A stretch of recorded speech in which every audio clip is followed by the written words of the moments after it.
foi.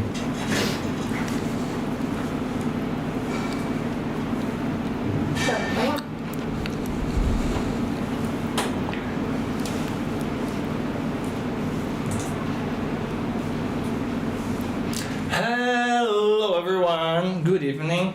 I'm Maick Ofel, your host. Welcome to Talking Times podcast. Guys, before anything, like the video, okay? Today we're gonna have an amazing show about music, arts, and psychology as well. I'm here with Fernanda Camilo. She does a lot of stuff, and you are about to meet her right after our podcast intro.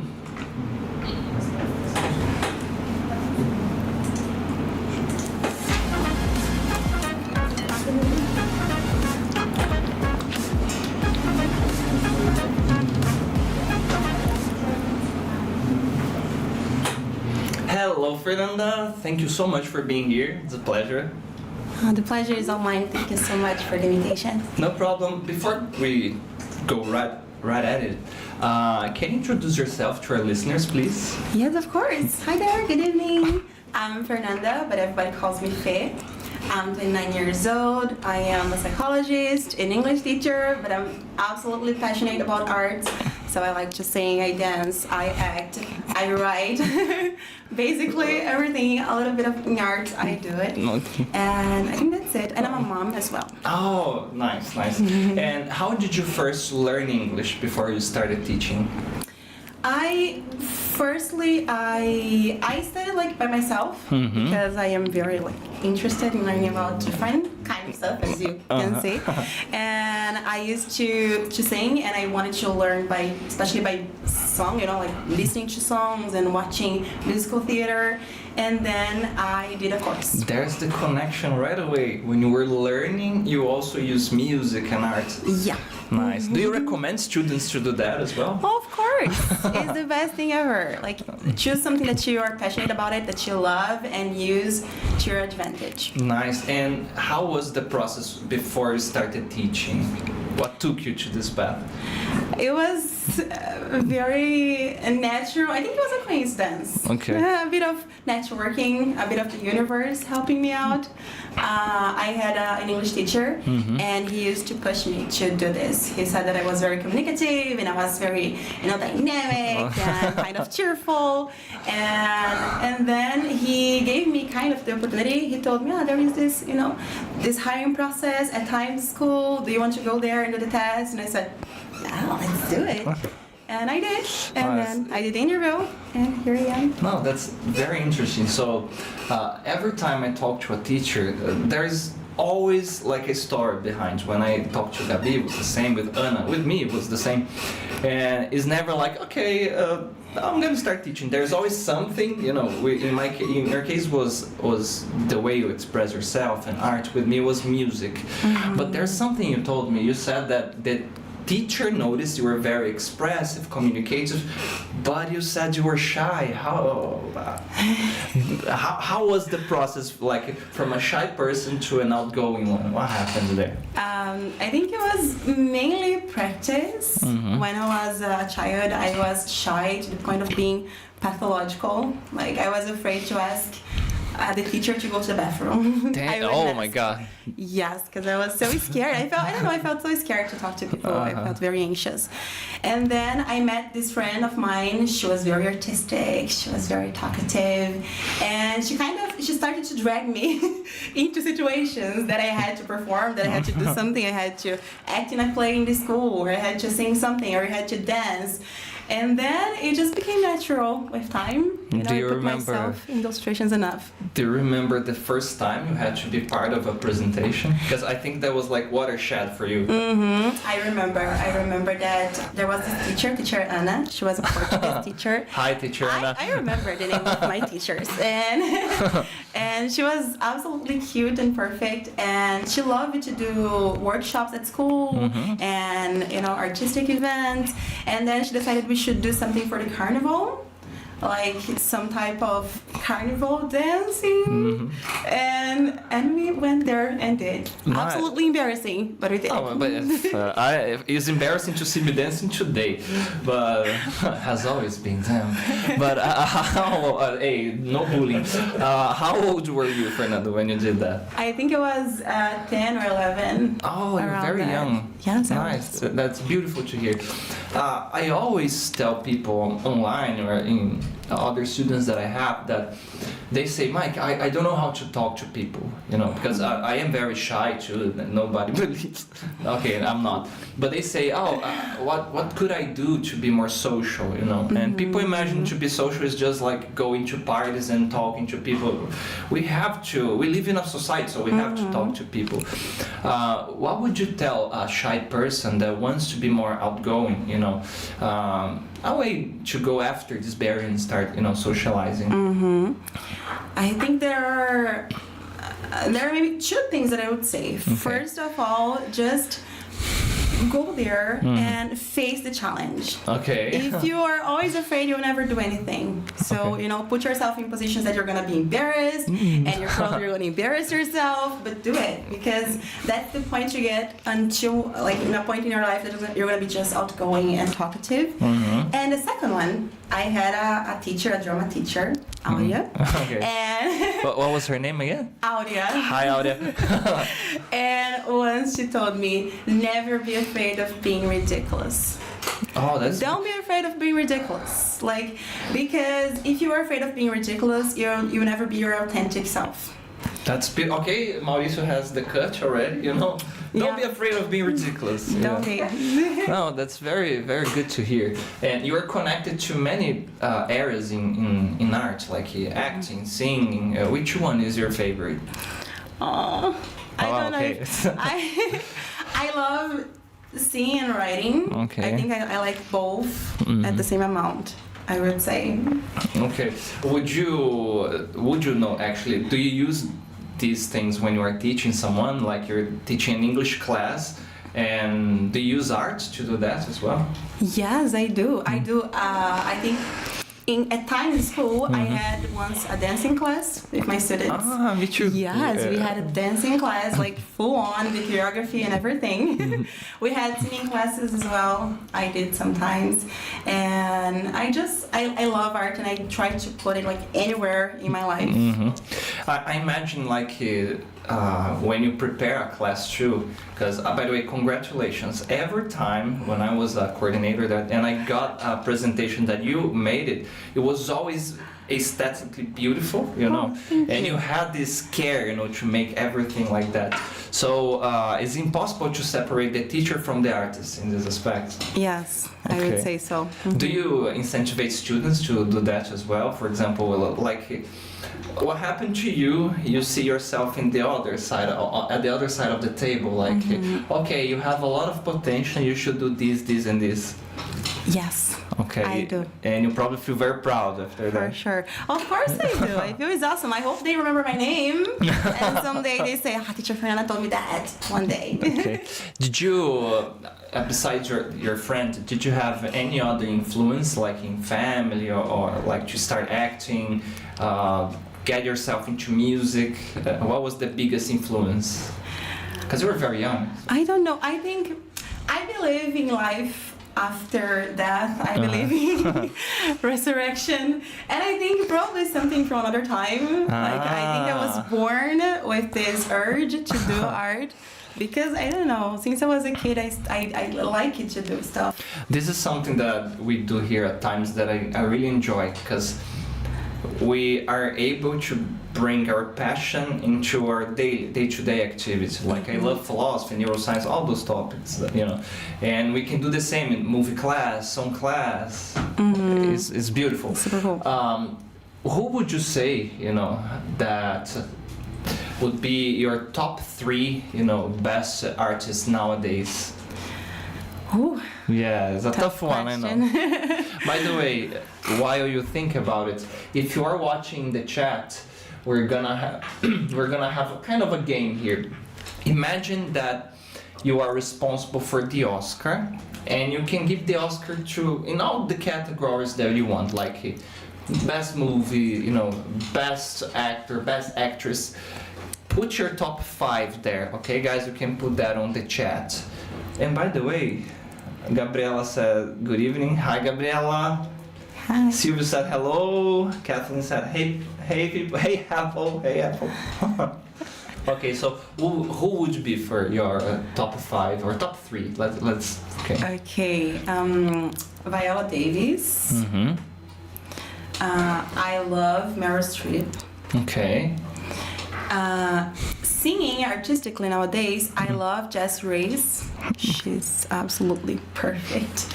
Okay, and what style of art do they do? Is modern R&B. Jess Reyes. Okay. And what's the style of singing that you do? Because I know that you have kind of a different word for that. Yeah, so in the same way that I like to do many kinds of things, I also like to sing many types of songs. Okay. I usually choose more by the lyrics, you know, and how I connect to the song. Mm-hmm. But I like MPB and modern R&B, a little bit of pop, alternative rock, a little bit of indie and folk. Oh, you're very eclectic. Yes, I am. Okay, do you also write your own stuff? I do. Oh, is Sometimes. there anything online where people could check it? No. Okay, it's a not secret lyrics. thing. Okay. Only poems. I have some Okay. poems out there. Nice. In the world. It's another thing that I constantly tell people too.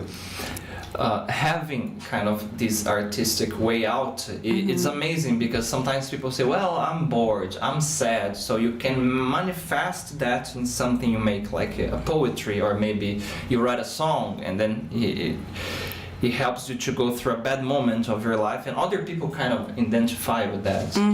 Have you ever had any moment like this? Yes.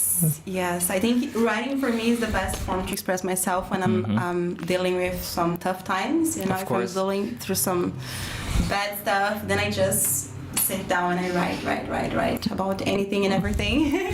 And it helps me cope with the emotions and regulate everything. No, it's amazing, and it's another way to connect with people too. Sometimes people say, well, I'm terrible with icebreakers. Okay, do something artistic, put it online, whatever. Don't be afraid of judging, you know, because people will judge all the time. But some people will connect with that, you know. Yes. Have you ever had a feedback like this when you were singing, or then say, oh my God, you're amazing, and you know?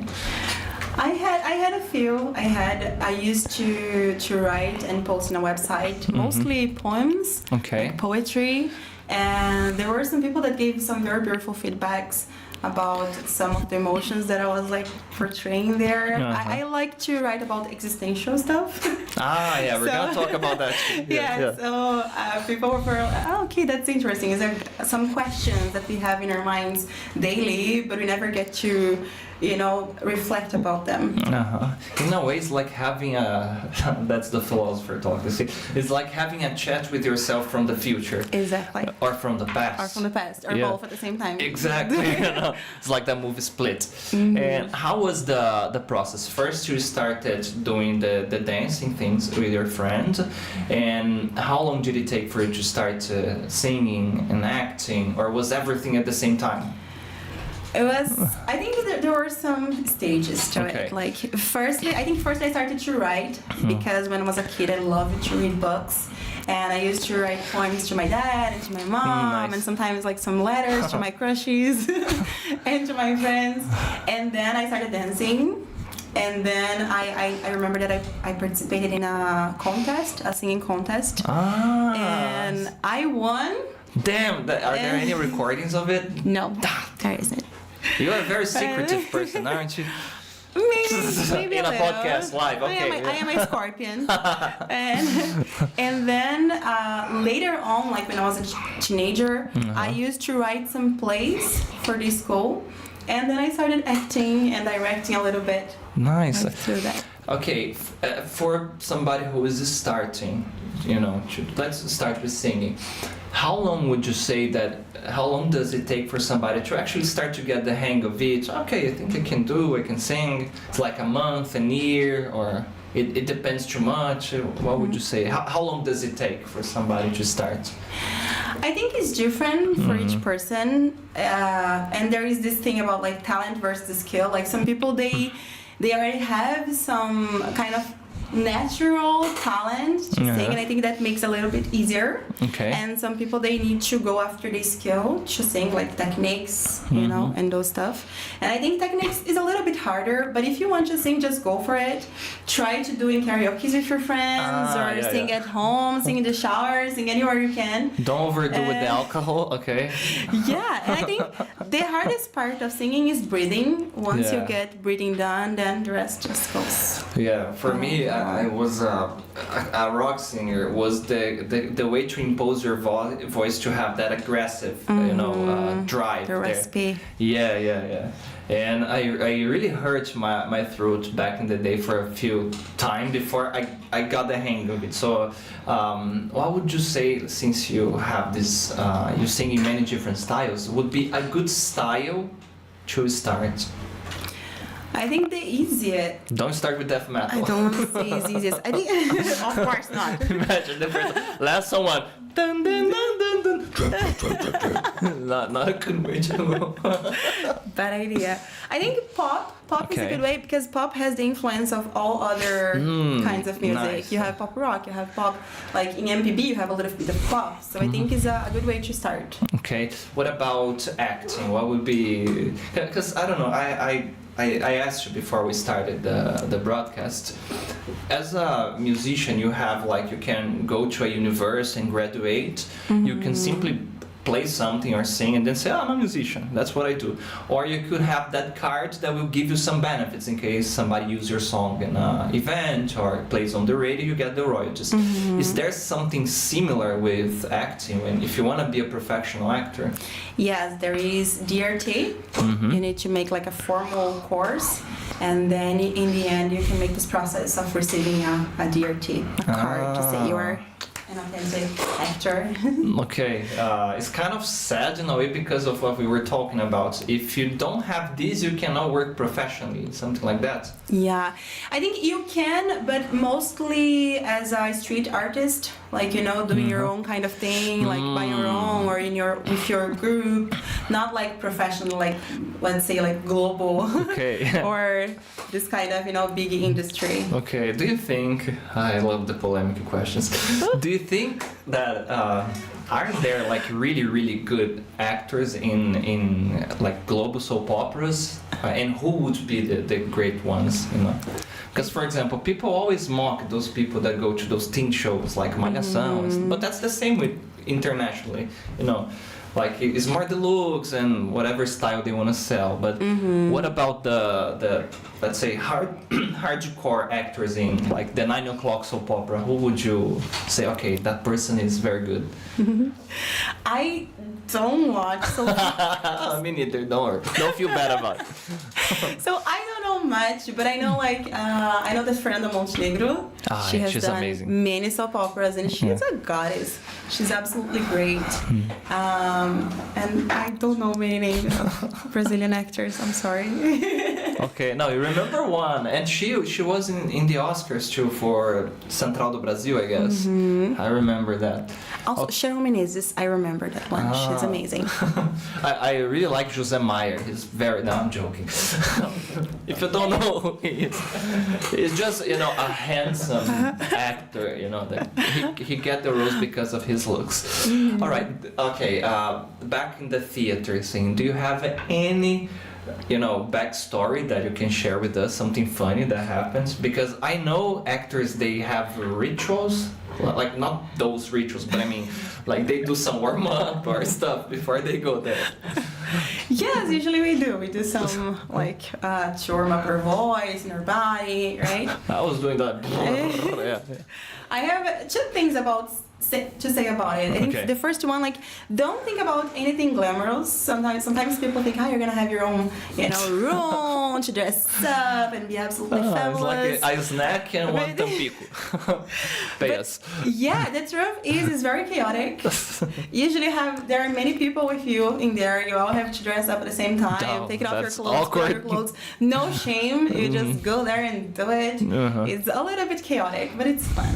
Okay. Yeah. Do you think there is a lack of incentive in Brazil for, especially when you are not like the mainstream type of productions? Is because people complain sometimes about Lei Rouanet, that it goes just to famous people, but since you worked, it's true. No. Okay. Okay. It's not true, guys. Because you had this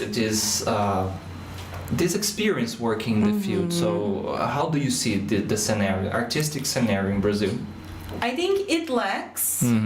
Unfortunately, it lacks a lot of incentive to this area. I think art in general. I think we don't have that much contact with when we are children, for example. We could have at school. Children could have more opportunities to learn about what the different types of art that is, if they like it. And I think definitely it's lacking. How was your experience as an actress? The first job you get, or the first work you did? Like you mentioned something like working with a group and was like some type of multitask, acting, singing, right? Yes, I had this group of friends, and we used to give free lessons. It was in a public library in Tatuapé. And we used to give like free lessons, free classes about theatrical singing, performatic singing. Yeah. How is that theatrical singing? In case you don't know, this is a word that she made up, and it was very, very well done to express it. How does it work? What's the difference of theatrical or performatic singing to the standard one? Okay, got it. So you take some techniques of singing, some techniques of acting, some techniques of dancing, and then you use all of that in your favor to perform and to create a performance that will make people connect with you and connect to the song, and make them feel something, just convey the message in the best way possible. Nice. And where could people go to start learning it? Is there a specific school, or you just have to go online or find a group? How does it work? I think usually you have to search. I think most courses courses are unfortunately paid, but if you go to Casas de Culturas, those cultural houses, there is one like everywhere in São Paulo. Nice. You can search for it, and there are some initiatives very cool, like to learn about acting, to learn about singing and dancing. Some of them, they have like everything together. Okay. That's a good way. Are there what were the place that you have been to? How was it, the experience? I had been a chorus line. Okay. And Charlie and the Chocolate Factory. Oh, nice. Who were you? I was the journalist. Okay. I was the tree. Come on. No, I was the journalist. It's because of a funny story, but I was a journalist. And I was part of the process of building Rent. Nice. But we didn't go on stage. It was more the process of making it. What's the funny story behind the journalist? Can you share? Of course. Yes, I can share. So the show was for dancers mainly, so it was a dancing show. And there was no part for the journalist. This character did not exist. Okay. But then, in the last week of the rehearsals, they noticed that the dancers didn't have enough time to go backstage, dress up, and come back to do the next number. Okay. So the director, she said, okay, let's create this character. She's gonna make a monologue, and they have enough time to do all of that. It's like in the middle of the play. I'm here. And then, I think 1 or 2 days before the day of the show, the teacher, Aurea, again, was amazing. Hi, Aurea. She talked to me and she's like, Fernanda, can you memorize this line, this monologue to do this character for us?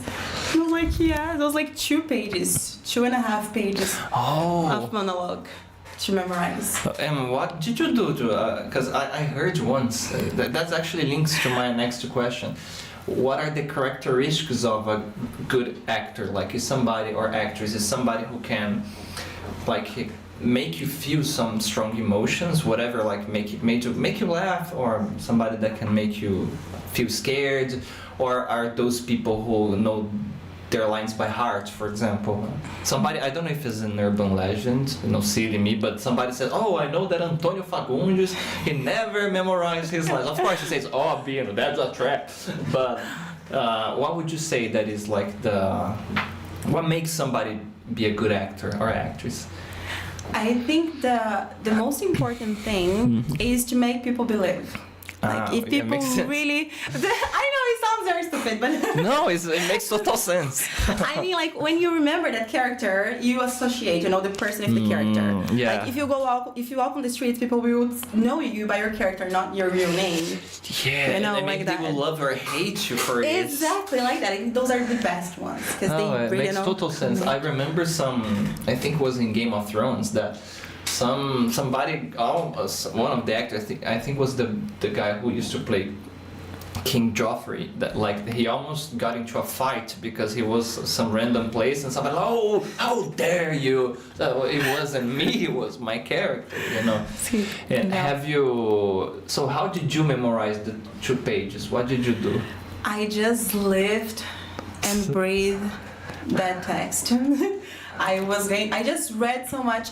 I have a technique when I am memorizing something, which is, for me, it's easier. Okay, I'm gonna take notes. Like, I cut into small pieces. Okay. And then I go part by part. Like, okay, first I'm going to memorize this first paragraph, and then I go for it, and I read and read and read and read and read thousands of times until I memorize it, and then I go to the second part, and then I mix both.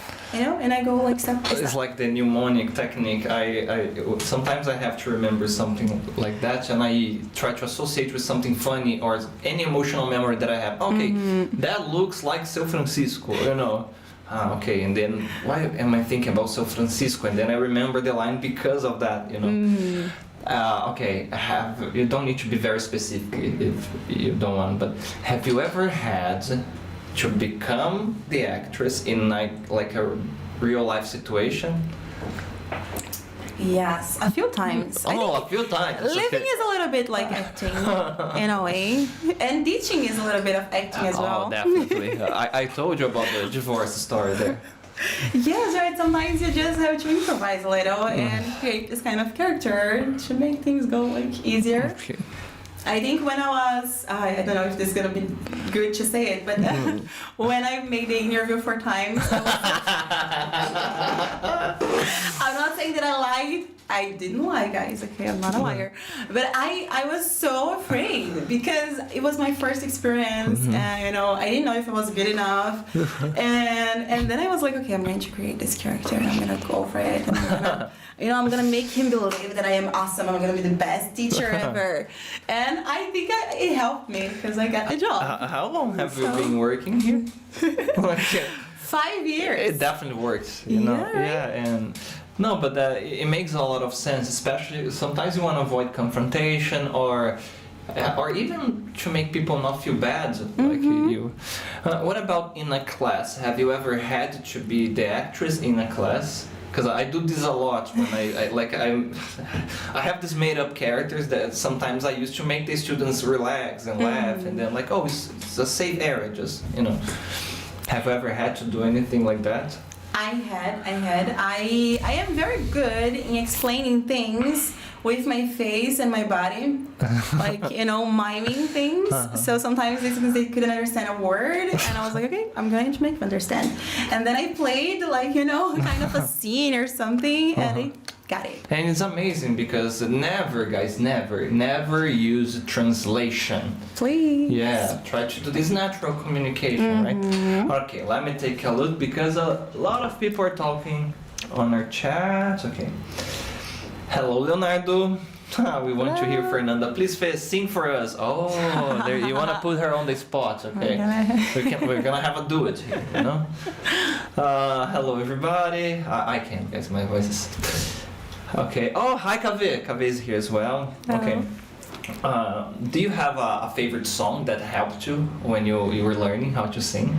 Yeah. I don't know if think learning how to sing exactly, but I have a favorite song. Which is? My favorite song in the world is Vienna by Billy Joel. It's a very beautiful song. Guys, if you don't know it, just go there and listen to it. It's, like, it's a song for me that talks about emotional intelligence. And I think that's the ultimate goal in life. So I think it's very interesting to process things. That's the psychologist in you. Okay, now let's go into that as well. How was your journey from teacher, artist, everything to I'm trying to draw the timeline in my head. When you went to psychology, how was it? I think it was I went to psychology right after finishing high school. Okay. And at that time I already had like some previous knowledge about some stuff. I was very critical. I was a very, critical teenager. I used to be very like, injustice, fighting against injustice. And I wanted to do something that was related to that I could help people in a way, that I could understand better the society and how to deal with it and how to organize in a better way.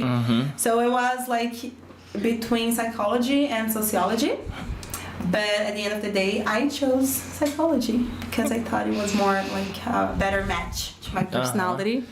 What was the most important thing you could say you learned studying that? Only easy questions today, I know. Right? That's so tough. I learned so many things. When I was studying that, I had a few classes, but one thing that it really helped me is about the feeling of guilty and pride. Like sometimes we kind of carry this extra weight because we feel responsible for whatever we're feeling, and sometimes it's just not your fault. We are just manifesting that, and then it was actually a class, but was like had this kind of therapy effect on me, like say, and I have my issues with the idea of free will, but we can talk about that in another time. Yeah, so that was my lesson. It kind of made me see life in a lighter way, when you start to understand our concepts, and I know you are an existentialist, right? Yes. So I imagine you had a shift in this aspect too, how you see the world in different lens, maybe. Yes. I think one of the most important things that I learned is that you never know what other people are going through. And you never know what is on their head. You never know about like what they have been through in their lives, the hard times, the good times. And sometimes people are so focused on the exterior, like on the appearance, like, I see you, you look fine. But are you? I don't know. You never know. So always try to keep that in mind. That there is a human being there, a whole human being. That's a history. That you're saying is just the tip of the iceberg, right? Okay. Exactly. What about in a class? Have you ever had to use your psychology knowledge in a class? Yes, I had a few times. What happens there? There was a situation that I had this idea of making a class for girls, only for women. It was because of Women's Day, and I wanted to do something like kind of a support group. Let's build each other up. The idea was to say like good things to each other and make us feel good, sisterhood and all this stuff. Yeah. And there was this student, she was passing through some kind of abusive situation, very bad in her life, and she just opened up to us about it. That's how comfortable you made her feel in a class. Yeah, and people don't get it. Sometimes they imagine that it's just because you work there, but it's very nice because we feel very useful when something like that happens. The level of trust that you can build up in a class. Yes, nice. exactly. Did you see any change in her after that? Yeah, it was so powerful because she helped the other girls. The other girls helped her. We all have helped each other. And after that, she was like in a moment that she was trying to get off from the situation, like escape it. And I think she got it in the end. She's like living her life better and better. Oh, that's amazing. That's good. What recommendation would you tell, especially to men who are kind of afraid to go to therapy and like to take care of their mental health in a way, because there is a stigma with guys that like, if you do therapy you're crazy, or people are gonna look down on you, since you worked with this, what could you say to kind of, I don't know, break the stigma maybe? I think it's very hard for men because we live in this toxic society where patriarchy kind of, hold them back a little in this. But I would say, like, be honest to yourself. Like, look deep inside your mind, and are you feeling well? Are you feeling good? Do you think you're going the right path? Or do you feel like you don't have enough control about what you're doing? Like, you don't know how to cope with your emotions? Be honest. Like, if you feel like there's something there that it needs some, adjustment, then you should go and find therapy. I tell my friends something like this. If you have a problem, like you twist your ankle, you will go to a physiotherapist, you start doing the correct treatment because it's a part of your body that is unwell. If you have anything in your head, in your brain that is not working properly, you need professional help. Go for it. It's a part of your body. Do therapy, guys. Okay. All right. And do you think it's possible to connect psychology with art? Thinking about your background, is there any link there? Yes, of course. How? Yeah. I worked mainly in the social area, and there was something called creative workshops. Okay. And these are like workshops you can have with groups of people from many types of life and age. And the idea is to use art as a tool to resignify like some traumas or some things that they have lived, they have passed through. And kind of, make a new interpretation of themselves, No, I'm thinking here while you were saying, like, somebody said that, I don't remember which one it was, but in a way, we always live a character when we are in a group. Like, there is the me when I am the teacher, there is the me when I am with my best friends, there is the me when I am in a public place with people that I don't know. Do you see things like that in a way? So, I think, some people more than others. There are different in Portuguese levels. we call falciane, but no. No, there are different levels to it, right? Yeah. Some people do it a little bit more, sometimes a little bit less. But I think we all live in a way. And I don't think that's a bad idea, a bad thing, exactly. I think that's kind of normal and kind of necessary. Yeah, it's like layers of yourself that you let people, get into it, step by step. Exactly. Okay. Who was the person that influenced you in terms of how you see the world when you were at the university? Is there like a group of people that you look up to? That's such a difficult question. I think, or maybe there's a group of them. I don't know, I think throughout my life, one person that has always, this is gonna sound cliche, but one person that always was a good influence on me was my dad. Ah, nice. Because he's such a good soul. He's a good person. And I think that kind of helped me see the world in a different lens, in a more positive and beautiful lens, not in a negative way. Nice. And do you prefer to sing like national artists, from Brazil, or international, or you don't differentiate? I think I prefer national. Okay. I think I love MPB. MPB is like my first love. Okay. So I love so much. Because I thought about that because of the classes, like song classes, or how to make people get engaged into that as well. Okay. And Fernanda, imagine you could do the Oscar thing, okay? Like I told you. I gave you a lot of time to think, okay? I'm waiting for you guys in the chat as well, okay? I didn't forget that. So first, let's start with the best picture, okay? Who would you put there? I would say Into the Woods. Okay. I think it's one of my favorite. Okay. What's the movie about? It's a musical. Okay. It's a little bit strange and kind of existentialism again. Okay. Is there in this, but it's about how we process life in different ways, like through different phases of our lives. I think it's around that. Into the Woods. the Into name. the Woods. Okay, Yes, in it's case amazing. our listeners don't know, what is existentialism? Oh, it's such a, Or how could you this is so define hard to explain. Are you serious? it? Yeah, I know.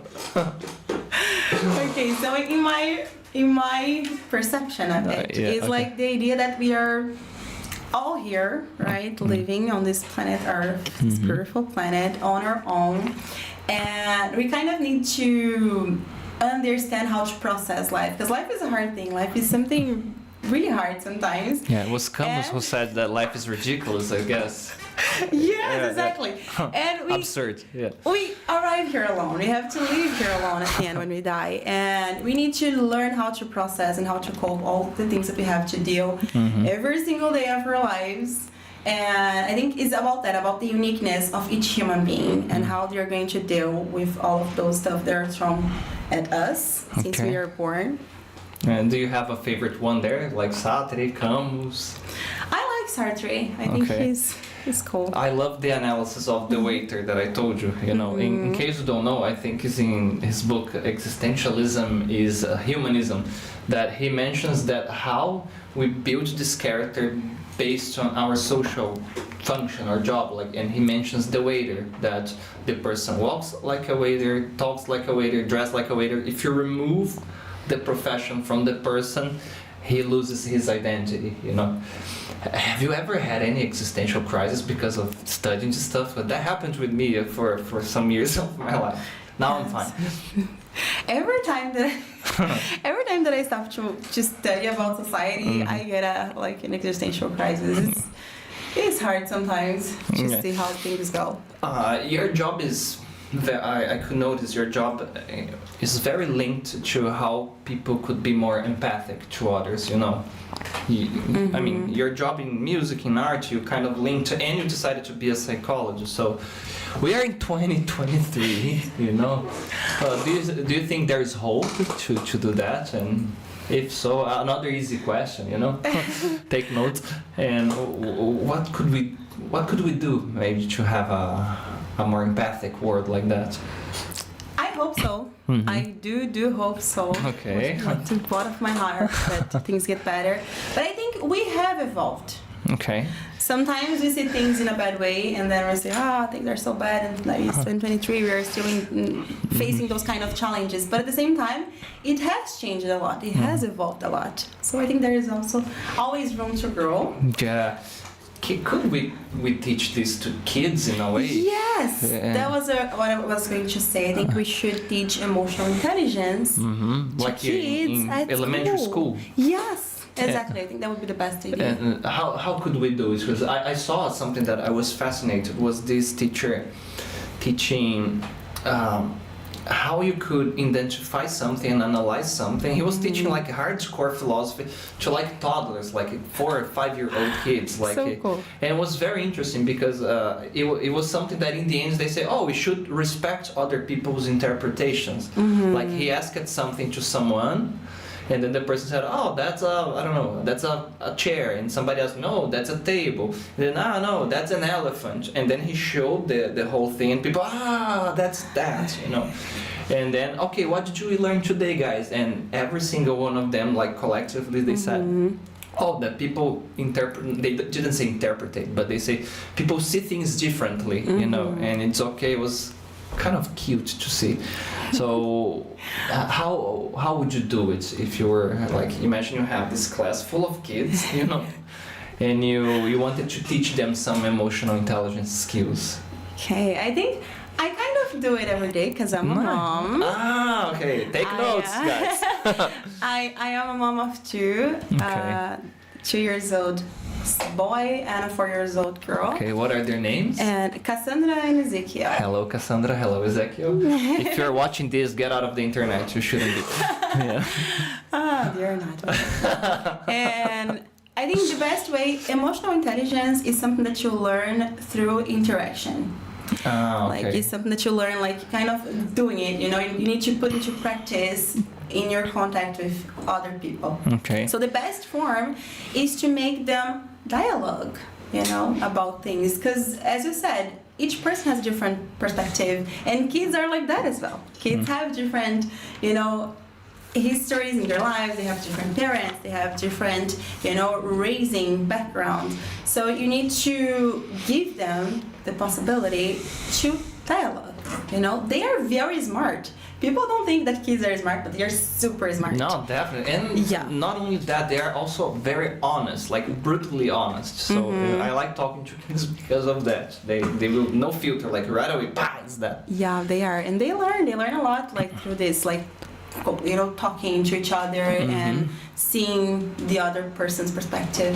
Okay, so is there like any type of drills that an adult could do, like to kind of solve this hard time problem of processing emotions? Because some people, for example, they will fight over trivial things, or maybe you're driving, somebody cuts you off and it ruins your day. As a psychologist,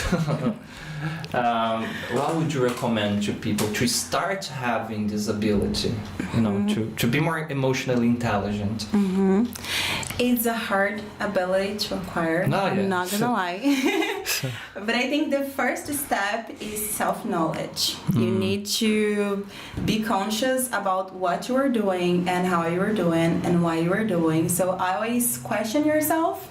Be that the devil and the angel. You need to be your own and be like, why am I doing this? You need to have that self-awareness of what you are doing. Okay. You mentioned something like you need to practice that, right? So meditation helps in this aspect, like to know yourself, do you think? I think it does, but I have never tried. But it does help. Art also helps a lot. Because one thing that we were talking before is like one way you need to put yourself out there and interact with people, right? So let's suppose I will build up this character here. Like there is this person, very shy, very introverted, stays online a lot, gets offended a lot online, fights and argues a lot online. And then this person comes to you, okay, I would like to be like a more sociable person. Where would you say would be good steps for people to go? I don't know, maybe a singing class, or something like that. I think you need to find your interests. If you like books, then go to a book club or go to a library. Maybe you can talk to people in the library. there will be the person there. People there, and you can talk to them. Or if you like singing, you go to a singing class. If you like dancing, you go to a dancing class. Try to find the things that you like, and and go there and find groups of people that have the same interests as you. Amazing advice. And online, there are many types of communities and groups that you could go. Like you like reading, you go to any book community online, for example. Exactly. And as a parent, maybe would you say it's correct to tell parents, allow your kids to try many different things to find this passion? Because I don't know if it makes sense, but the earlier the best, maybe.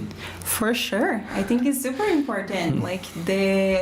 Of course, not like crush the kids with so many things to do. Of course. But I think it's nice to have the possibility to explore the world, explore their passions, explore the things they like. Okay. Oh yes, we have messages from the chat. Oh, okay, Claudio is asking. Good one. What does she sing when taking a shower? You do that, don't you? I do, of course. I sing all the time. I sing for everything. I am reading, I'm singing, reading at the same time. You sing in the classes too? Sometimes. I do that sometimes, especially when they say, "Oh, tell me why." Tell me why ain't a thing, but I won't do that. It's natural. Yeah, and I like to sing when I'm driving, I don't know why, but it's funny because there's always a driver next to me, and when there is a red light, I look and the person's like this. It's very relaxing. Do you live in a house or apartment? I live in a house. Okay, so do you have noisy neighbors there as well, or close people? Sometimes my neighbor, he also sings and he plays amazing. the guitar, but he's very good. He's a very good, guitarist and singer, and sometimes he makes some performances. You could do a duet with him then. Maybe. Have you ever done it, by the way? Adu? Yes. How was it? I did. It was super cool. We had a YouTube channel. There's a story back there. Oh, yes. We used to record videos and do some performances, like on stage, in any event that we could. Nice. What's the name of the channel? You see the hesitation, guys? Don't do this. My students, they do that. They find videos of old bands that I had, and they say, "Oh, teacher, I saw this." Come on, man. You know, Yeah, once it's online, it's gonna haunt you forever. Yeah, that's true. Okay, but what's the name? It's Dual Cycle. But you won't find it. Yeah. Okay, Dual nice. Cycle. And how long have you had it? We've had. It was like it went on and off, and sometimes we bring it back, sometimes we leave it. But I think for about maybe 2 years. 2 years, so there's a lot of content then. No. No. Because we are terrible. Come on. We used to rehearse more and create more than to record and put on the channel. Okay. So the main reason was just to, I don't know, have fun. Yeah, it was like a laboratory, experimental, so we could, understand our voices. You mentioned that when you start writing, you had a blog, right? Okay. Let's suppose somebody wants to start acting, okay? Would maybe a YouTube channel be a good idea to make up characters and then do sketches or something like this? Maybe. Nowadays we have TikTok. I think TikTok is much better. Than 15 YouTube. videos, so you can embarrass yourself in 15 seconds, right? Nobody does that. I think TikTok is a good way to practice. All right. Unfortunately, we are almost running out of time. Okay, I told you. But is there a character? You mentioned that you were the journalist there, but is there a character that you really would like to play? Yes. Like would be like, oh my god, I was born to do this one. Yes, my dream character is Mimi from Rent. And nobody knows because I don't know, sorry. Enlighten me. It's a very alternative kind of like Broadway show. It's an off-Broadway. Okay, what is that show. about? Rent is about a group of friends. They live in the low part of Manhattan, like poverty, and all this stuff. And they deal with a lot of things. They deal with homelessness, they deal with drug addiction, HIV in the 90s. Damn. So it's a very political kind of musical. And Mimi, she's amazing. She's a black Hispanic girl. She's an artist. She's a dancer. She's everything. And she has so many sides to her. You can see her from being like a lovely bird to being sexy to being a party girl. So I think it's a Mimi, the name. Character. Mimi. Okay, what's the name again? The Rent? Rent. I think you're gonna like it. It's a very cool I'm gonna have a tab show. here, so I will not forget. For the 2008 Broadway. Okay. 2008. Rent. I have to do that, otherwise I will forget. Okay. Yeah. Fair. Thank you so much for being here. Would you like to send a message to our viewers here? I don't know. Thank you so much for listening, guys, and thank you for inviting me. No, it was a pleasure. And guys, thank you so much for sending messages on the chat, okay? Don't forget this show is made possible by Times Idiomas, okay? And again, one more time, if you are feeling unwell, please look for help. Yeah, you're gonna feel much better, okay? Don't worry, it's just a part of your body that needs attention, okay? Thank you once again. My name is Maick and hope to see you next week. We're gonna talk about acting again, but no spoilers, okay? Bye-bye. Bye-bye.